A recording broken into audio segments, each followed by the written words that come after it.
یاد رکھ لیجئے، انسانوں کو نیک اعمال کی توفیق ملتی ہے، لیکن اس وقت ہمیں توفیق سے محروم کرنے والی جو چیزیں ہیں ان میں سب سے اہم ترین چیز جس کی وجہ سے ہم عبادت کی توفیق سے محروم ہوتے ہیں وہ ہماری صبح و شام کی مختلف برائیاں ہیں۔ اٹھنے بیٹھنے سونے جاگتے ہوئے جو ہم مختلف برائیاں کرتے ہیں وہ برائیاں ہمیں عبادت کی توفیق سے محروم کرتی ہیں۔ توفیق چاہیے تو سب سے پہلے اپنا محاسبہ کر کے اپنی زندگی سے برائیوں کو سائڈ کرنا ہوگا۔ دوسری چیز جس کی وجہ سے ارادے کے باوجود بھی انسان عمل سے محروم رہتا ہے وہ لقمے کا مشتبہ ہونا، حرام ہونا، غذا کا ناپاک ہونا، کہ اس سے انسان اچھے ارادے کے باوجود بھی اعمال خیر کی توفیق سے محروم رہتا ہے۔ آج اس حوالے سے بھی ہماری زندگی بہت بے احتیاطی کا شکار ہے کہ لقمے کی پاکیزگی کا جو احتیاط ہونا چاہیے آج نہیں، آج بڑے پیمانے پہ حلال کمانے والے بھی بہت سی مرتبہ ان کی چیزوں میں حرام چیزیں شامل ہو جاتی ہیں۔ اور نبی اکرم صلی اللہ علیہ وسلم نے ایک مرتبہ فرمایا کہ ایک وقت آئے گا کہ سود سے بچنے والے بھی سود کے غبار سے نہیں بچیں گے، یعنی سودی معاملات اور سودی طریقے اتنے عام ہو جائیں گے کہ لوگوں کے دلوں سے اس کی قباحت نکل جائے گی اور لوگ اس کو سود سمجھنا چھوڑ دیں گے۔ آج حالات کی جائے سے لگتا ہے کہ بہت سے لوگ جو واقعی حلال کماتے ہیں لیکن بعض جگہوں پہ ان سے بھی کچھ ایسی بے احتیاطیاں ہو جاتی ہیں کہ ان راستوں سے ان کے مال میں حرام آگے شامل ہو جاتا ہے۔ تو اس حوالے سے بھی اگر ہمیں اعمال خیر کی توفیق چاہیے تو پہلا کام ڈھونڈ ڈھونڈ کے اپنی زندگی سے برائیوں کو نکالنا ہے، کیونکہ انسان کی برائیاں انسان کے دل کو تاریک کر کے اعمال خیر کی توفیق سے محروم کرتی ہیں۔ اور حدیث کہتی ہے، نبی صلی اللہ علیہ وسلم نے فرمایا کہ ہوتا کیا ہے کہ بھائی ہم نے کہا کہ بھائی دو چیزیں، اعمال خیر کی توفیق کیسے ملے گی؟ برائیوں سے دوری سے اور حرام لقمے سے اپنے آپ کو بچانے سے، مشتبہ لقموں سے بچانے سے، کیونکہ ہمارا یہ دل ہے نا ہمارے اعضاء پر حاکم ہے، اور دل جتنا منور ہوگا نیکی میں طبیعت اتنی لگے گی، اور دل جتنا کالا ہوگا سیاہ ہوگا طبیعت اتنی ہی گھبرائے گی، طبیعت کو اتنی ہی نیکیوں سے وحشت رہے گی۔ جیسے مثال اگر آپ لوگ دیکھتے ہیں تو بہت سے لوگ جو ہے نا روزانہ 10 پارے قرآن پڑھ جاتے ہیں، اب بہت سی مرتبہ ہم لے کے بیٹھتے تو ایک صفحہ نہیں پڑھ پاتے۔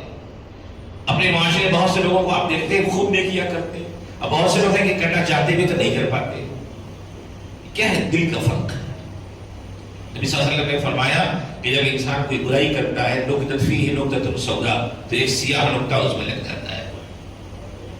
مسلم شریف کی روایت ہے، سیاہ نقطہ لگ گیا، پھر کوئی برائی کیا پھر سیاہ نقطہ لگ گیا۔ جیسے مثال ہے، چھوٹی سی مثال ہے، موبائل نکالا، سوشل میڈیا کھولا، کھولتے ہی ایک غلط تصویر سامنے آئی، نظر ٹکی، گناہ شروع، سیاہ نقطہ لگ گیا۔ پھر آگے بڑھ گئے، پھر 10 منٹ کے بعد کوئی گناہ ہوا پھر سیاہ نقطہ لگ گیا، پھر تھوڑی دیر بعد کوئی گناہ ہوا پھر سیاہ نقطہ لگ گیا۔ اس طریقے سے نقطے لگتے چلے گئے، ہر گناہ پر سیاہ نقطہ لگتا چلا گیا۔ ایک استاد نے کو یوں سمجھایا کہ ایک کاغذ لو اور صبح سے شام تک اپنی برائیوں پر، ہر برائی پر ایک ایک نقطہ لگاتے جاؤ، ایک ایک ڈاٹ ڈالتے جاؤ، خود آپ کو اندازہ لگ جائے گا کہ آج آپ نے اپنے دل میں کتنے سیاہ نقطے لگائے ہیں، کتنے سیاہ نقطے لگائے ہیں۔ فرمایا کہ جب یہ نقطہ لگتے لگتے لگتے لگتے لگتے ایک وقت آتا ہے کہ دل کالا ہو جاتا ہے، نبی صلی اللہ علیہ وسلم فرما رہے ہیں کیسے فرمایا؟ اسود مربات فرمایا جلے ہوئے کوئلے کی طرح دل کالا ہو جاتا ہے.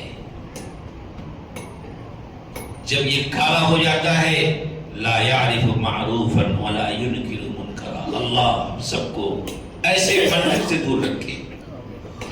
فرمایا کہ جب دل کالا ہو جاتا ہے تو وہ پھر اچھے برے کی تمیز سے محروم ہو جاتا ہے. کوئی اچھی چیز اسے اچھی نہیں لگتی, کوئی برائی اسے بری نہیں لگتی, بلکہ وہ اندھا ہو جاتا ہے, جس کی وجہ سے شیطان اس پر حملہ کرتا ہے. شیطان جدھر چاہتا ہے اس کو لے کے چلا جاتا ہے, کیونکہ اس کے پاس کوئی بریک ہی نہیں ہے.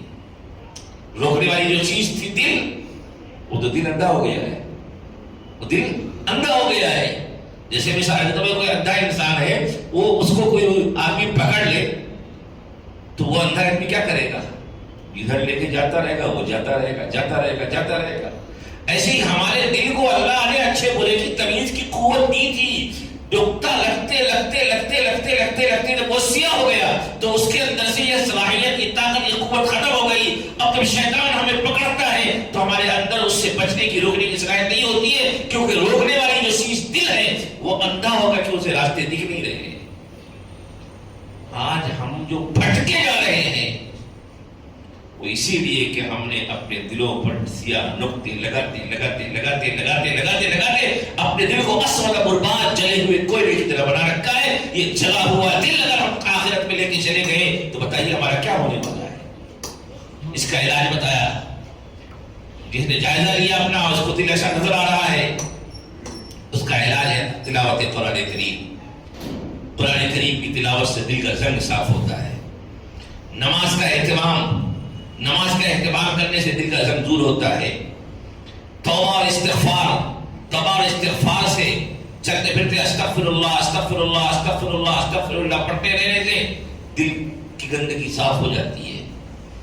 اس کے بعد مختلف موقعوں پہ بیٹھ کر کے اللہ سے استغفار کے ساتھ اپنی برائیوں پر توبہ کرنا اور ندامت کے آنسو بہانا, اس سے بھی دل کی گندگی اور دل کا جلاپن ختم ہو جاتا ہے, دل صاف ہو جاتا ہے.